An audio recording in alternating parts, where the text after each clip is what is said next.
ছিল, তাদের জিজ্ঞাসাবাদে এক পর্যায়ে একজনে বলে যে এটার মধ্যে টাকা আছে তাদের ব্যাগে। তো টাকা থাকার পর তাদের সন্দেহ হলো কত টাকা কি, খুলে দেখালো, খুলে দেখা তারা বললো যে 89 লক্ষ টাকা। তো এটা একটা বিশাল একটা অ্যামাউন্ট, সাধারণত মানুষের কাছে এরকম একসাথে প্রায় 1 কোটি টাকার কাছাকাছি থাকার কথা না। তো এটা সাসপেক্ট হওয়ার পরে ওরা জিজ্ঞাসাবাদ করলো যে আপনার এই টাকাটা কোথা থেকে আসছে, কোথায় যাচ্ছে। তো আমাদের বিটিপি যে দলনেতা আছেন তিনি জিজ্ঞাসা করলেন। তো তখন ঢাকা থেকে একজন লোককে ওরা ফোনে ধরাই দিল।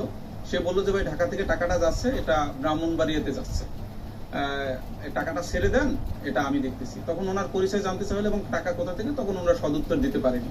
ড্রাইভার বলছে যে এটা ভাড়া করা গাড়ি, উনি এ বিষয়ে কিছুই জানে না। আর যে দুজন ছিল তারা এক এক সময় এক এক কথা বলে কোনো সঠিক উত্তর দিতে পারেনি। কখনো বলে এটা বিদেশ থেকে আসছে, কখনো হুন্ডির মাধ্যমে আসছে। তখন জিজ্ঞাসা করলে কত টাকা বললো, একজন এক এক কথা বলে, কেউ বলে 5 লাখ টাকা, আবার কেউ বলে আমাদের 4-5 ভাই মিলে আসছে। তো তাদের কথায় গরমিল হয়, আমাদের এটা সন্দেহ হয়। সন্দেহ হওয়ার পরে আমরা জেলা প্রশাসক এবং জেলা ম্যাজিস্ট্রেট স্যারকে বিষয়টা অবগত করি। স্যার অবগত করলে বলেন যে টাকাটা আপনারা জেলা প্রশাসকের কার্যালয় এখানে নিয়ে আসেন। আনার পর আমরা প্রাথমিকভাবে এটা জেলা প্রশাসকের যে ট্রেজারি আছে সেখানে তারা জমা রাখবেন। পরবর্তীতে তারা যদি লিগাল ডকুমেন্ট দেখাতে পারে, সেটা পরবর্তীতে কোর্টের মাধ্যমে তারা সিদ্ধান্ত নেবে। বৈষম্যবিরোধী ছাত্র আন্দোলনের যারা এখন যেসব ছাত্ররা আমাদের ট্রাফিক নিয়ন্ত্রণে কাজ করছেন, তারা প্লাস আমাদের বিডিবি সদস্যরা এই টাকাটা গণনা করে এটা ট্রেজারিতে জমা দেবে। আজকে টাকা সহ আমরা আরো 3 জনকে পেয়েছি এবং আমরা বড় একটা অ্যামাউন্ট টাকা গণনার কাজ চলছে। আমরা সেখানে বুঝতে পারবো প্রায় 1 কোটি টাকার কাছাকাছি সেখানে হবে। তো আইন শৃঙ্খলা পরিস্থিতি নরসিংদীতে যারা অবনতি ঘটানোর চেষ্টা করছে তারা এখন ধীরে ধীরে আটক হচ্ছে। আশা করছি আমরা 2-1 দিনের মধ্যেই তাদের সকলকে আটক করতে সক্ষম হব এবং এই পরিস্থিতির উন্নতি হবে। সে দিয়ে দিছে 89 লাখ দিয়েছে, আর বাকি টাকাটা কোনো পার্টির মাধ্যমে হয়তো সে আগে নিয়ে গেছে। হ্যাঁ, আমরা বলছে যে তোমরা যাও, এনে গেলে টাকা দিয়ে দিবে। আর স্যার এটা হইলে একটা গ্রুপিং মানে যারা আছে 3 ভাই, বাইরে 3 জন, আমার 2 ভাই বাইরে।